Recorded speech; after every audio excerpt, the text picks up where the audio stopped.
Everyone talks about the disciples, about Peter, about John, about what they did after the resurrection. But there's a question almost no one asks. What happened to her? To the woman who was there when everything seemed lost, the one who didn't run away, the one who didn't leave, the one who stayed, even when others were gone. Because when the tomb was found empty, when silence filled the place where death once was, there was someone who didn't walk away. Mary Magdalene was the first to see the risen Jesus, the first to hear his voice, the first to receive a message that would change history forever. But after that moment, the Bible goes silent. It doesn't clearly tell us what she did next. It doesn't show us how her story continued. It doesn't explain where she went or how she lived the rest of her life. And that leaves a gap that has raised questions, theories, and many interpretations throughout history. But if there was someone whose life was completely transformed, someone who stood at the center of the most important moment in history, did her story really end there? Today, we're going to uncover what we know, what was never said, and what most likely happened next, because understanding her story is not just about looking into the past, it's about discovering something that can also change yours. To understand what may have happened next, we first need to understand who she really was. Mary Magdalene was not a secondary figure. She wasn't just another follower in the crowd. Her name comes from Magdala, a town on the shores of the Sea of Galilee. And while the Bible doesn't give us every detail about her life before she met Jesus, it does reveal something that changes everything. It tells us that 7 demons had come out of her. That's not a small detail. It speaks of a life marked by pain, by oppression, by a reality that was completely broken. But it also reveals something greater, because when she encountered Jesus Christ, her story changed completely. She was set free. She was restored. She was transformed at the deepest level. And from that moment on, she never left him. While many followed Jesus out of curiosity or because of the miracles, Mary Magdalene was there out of conviction. She was present throughout his ministry. She was among the women who followed him and supported him. And when everything began to grow dark, when betrayal, trial, and the cross appeared, she didn't walk away. While others hid, while fear took over many, she remained. She stayed close in the hardest moments. She witnessed the pain, the suffering, the death. And that's what makes her story different, because she didn't just know Jesus in his glory, she also knew him in his suffering. And that kind of relationship, you don't forget. You don't walk away from it. You don't leave it behind overnight. That's why when the moment of the resurrection came, it was no coincidence that she was there. The 3rd day came, and with it, a scene no one expected. The tomb was empty. The place where the body of Jesus had been laid no longer held death. It held silence, but not just any silence. A silence that confused, that unsettled, that had no explanation. Many didn't understand what was happening. Some went in, they saw, and they left, but not her. Mary Magdalene stayed, not because she had answers, but because she couldn't leave. Because when someone truly transforms your life, you don't walk away so easily. And it was in that moment, when everything felt uncertain, when the pain was still there, that the unexpected happened. Jesus was alive, not as a memory, not as an idea, not as something someone said, but there, real, present. And she saw him, she heard him, she recognized his voice. It wasn't a long encounter, it wasn't a moment filled with explanations, but it was enough. Enough to understand that the story wasn't over, enough to know that everything she had lived with him still had meaning. In the middle of confusion, in the middle of questions, in a moment, no one could fully understand. She received something greater than an answer. She received certainty. Jesus is alive. And that truth didn't just change the history of the world, it completely changed hers.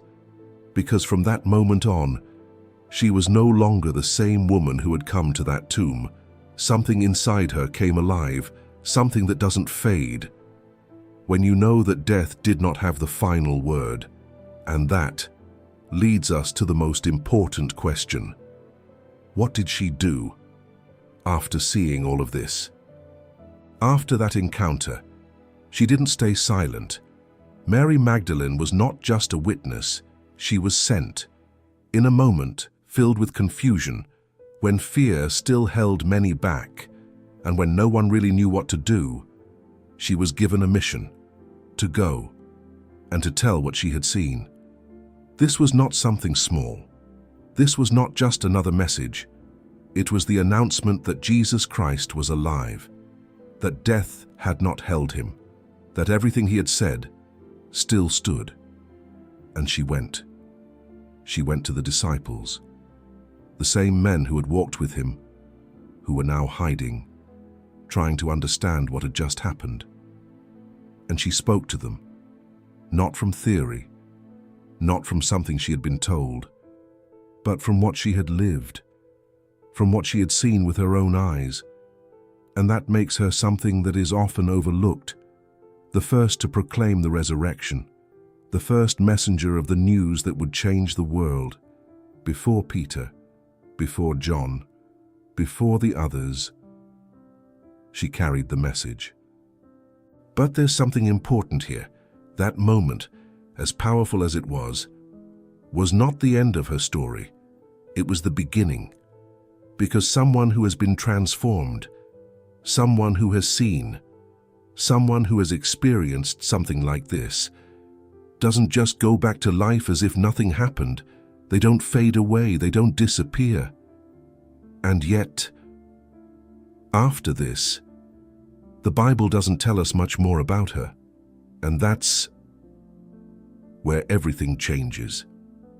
After that moment, after seeing the risen Jesus, after carrying the message, after standing at the center of the most important event in history, something happens that is deeply striking. Silence. Mary Magdalene almost disappears from the biblical narrative. There is no farewell, no clear ending, no detailed continuation of her life, like we see with others. When we move forward into the book of Acts, when we see the early church begin to grow, when we follow the steps of Peter, of John, of Paul, her name no longer appears in the same way. And that is not a small detail, because we are talking about someone who saw what many did not see, who remained when others ran, and who was the first to announce the resurrection. So, why doesn't the Bible tell us more? Some believe it simply wasn't necessary, that the focus of the story was the spread of the message, not every individual. Others see something deeper. That silence does not mean absence, it means her story continued, outside the focus of the text, because the Bible does not record everything that happened. It selects, it summarizes, it focuses, and that opens a door to questions that have remained for centuries. What did she do next? Did she continue preaching? Did she stay in Jerusalem? Did she travel? Did she live among the early believers? The silence does not answer, but it doesn't deny either. And it is precisely that space that has been filled with different traditions, accounts, and interpretations throughout time, some closer to the historical context, others more distant, but all trying to answer the same question: what happened to her after all of this? And to get closer to that answer, we have to look beyond the direct text, without losing what truly matters. So now we arrive at the big question. If the Bible doesn't give us a clear continuation of her life, what happened to Mary Magdalene after the resurrection? And here, we need to be completely honest. The answer is not simple, because once we step outside the direct biblical account, we enter a space where history, tradition, and interpretation begin to mix. The first thing we need to make clear is this. There is no detailed account in the Bible that tells us where she died, how many years she lived after, whether she traveled to other regions, or if she held a visible role in the early church. That simply isn't written. But just because it isn't written doesn't mean her story ended. It means we have to approach what comes next carefully. And most likely, Mary Magdalene did not disappear from the faith. She disappeared from the focus of the narrative. Because think about this for a moment. We are talking about a woman who was deeply delivered by Jesus, who followed him during his ministry, who remained near the cross, who went to the tomb, who was the first to see him alive, and who was given the mission to announce that message to the disciples. Does it really make sense to think that after all of that, she simply returned to an ordinary life, as if nothing had happened? Very unlikely. The most natural conclusion is that she remained an active part of the community of believers, that she stayed close to the disciples, that she shared her testimony, that she repeated again and again what she had seen and heard, and that her voice carried weight, because no one could take that experience away from her. She wasn't speaking about an idea. She wasn't speaking about a theory. She was speaking about an encounter. And in the early church, that mattered. Now, outside the biblical text, different traditions began to emerge. And this is where we need to move with both caution and clarity. Some of the earliest traditions, especially in the Eastern world, present her as a disciple who continued her life within the circle of early believers. In some accounts, she is associated with communities near Jerusalem, and in others, with the region of Ephesus, connected to the circle of the Apostle John. These traditions are not identical, but they share something important. They do not present her as someone who disappeared, but as someone who remained within the Christian movement. Over time, in the Western world, more developed accounts began to appear. Some medieval traditions claim that Mary Magdalene traveled beyond Israel, crossing the Mediterranean and arriving in the south of France. In these accounts, it is said that she lived in regions like Provence, where she may have preached, taught, and spent her final years in a life of solitude, prayer, and contemplation. According to these traditions, her death and burial are associated with that region, and even today, there are places that claim to preserve that memory. Now it is very important to understand this. These stories have had a major impact on Christian culture. They have inspired art, architecture, pilgrimages, and have been passed down through generations. But not all of them carry the same historical weight. Many of these accounts appear centuries after the events. They are not based on direct witnesses, nor on the earliest documents closest to that time. So we cannot say with absolute certainty that Mary Magdalene lived in a specific place or died in a specific region, as if it were a confirmed biblical fact. It is not. However, there is another point worth considering. Some older, more restrained traditions suggest that she may have lived her final years within a Christian community, possibly in a quieter setting, without public prominence, but with a real influence on those around her. And when it comes to her death, there is no unified account, no single narrative universally accepted that clearly describes how it happened or where she was buried. What we do have are different local traditions trying to preserve her memory in different regions, but none of them can be confirmed with complete historical certainty.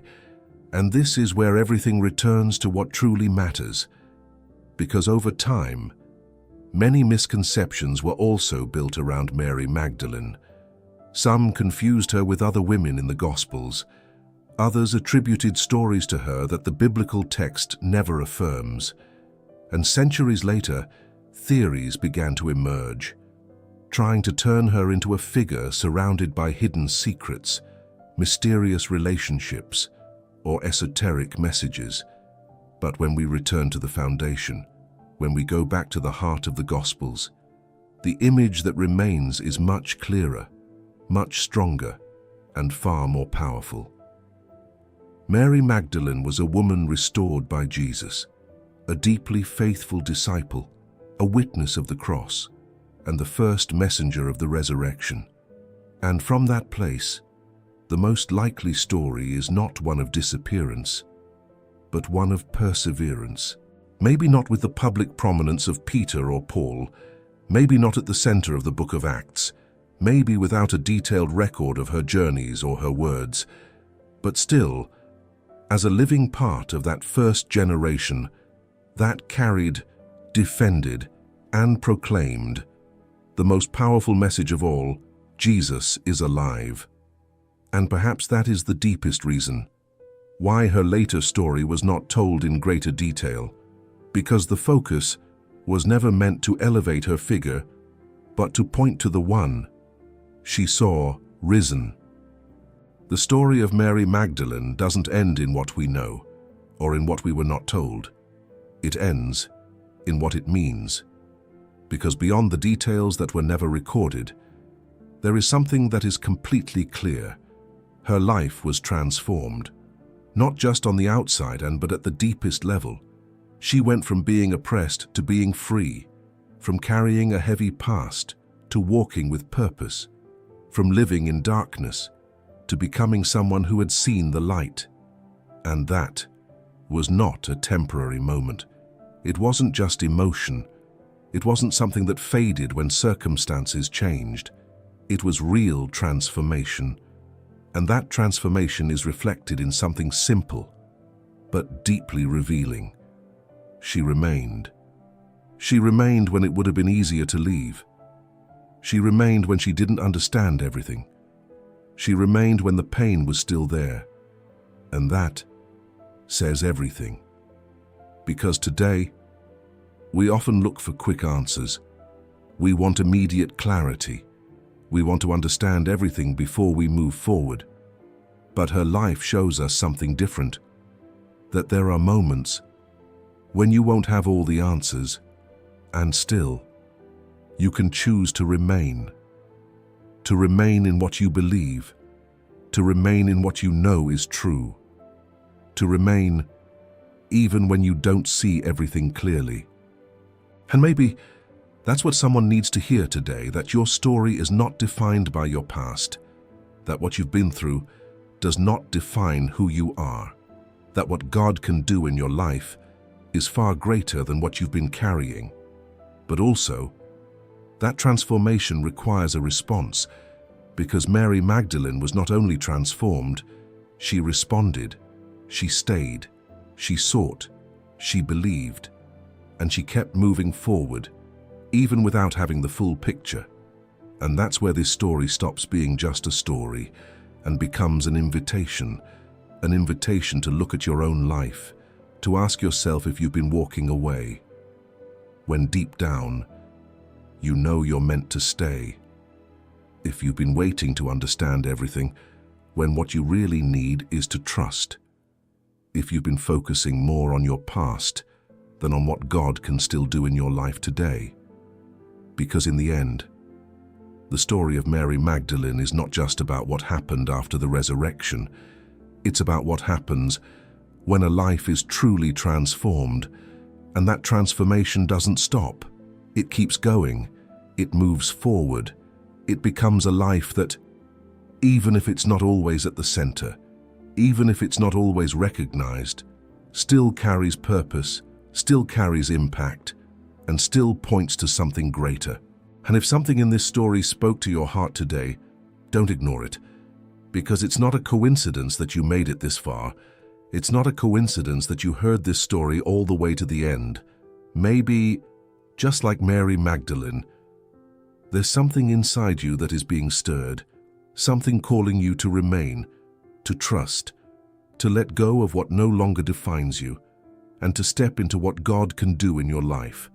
And if today you want to respond to that, Make it visible, not for others, but as a real decision in your heart. You can do it with a simple but powerful sentence. Jesus, help me remain and trust what you're doing in my life. Write it in the comments. Do it as an act of faith, as a conscious step, as a way of saying, I don't want to stay the same. And if this message spoke to your life, subscribe to the channel. Because this is not just a place where we tell Bible stories. This is a place where we seek to understand them in a way that transforms our lives today. Share this video with someone who needs to hear this. You never know who might be going through a moment where they need this message. And if you want to keep going deeper, we've left more videos here on the channel to help you grow and keep moving forward in your faith. Thank you for being here. And remember, even in what you don't understand, God is still working in your story. Until next time, may the peace and light of God be with you always.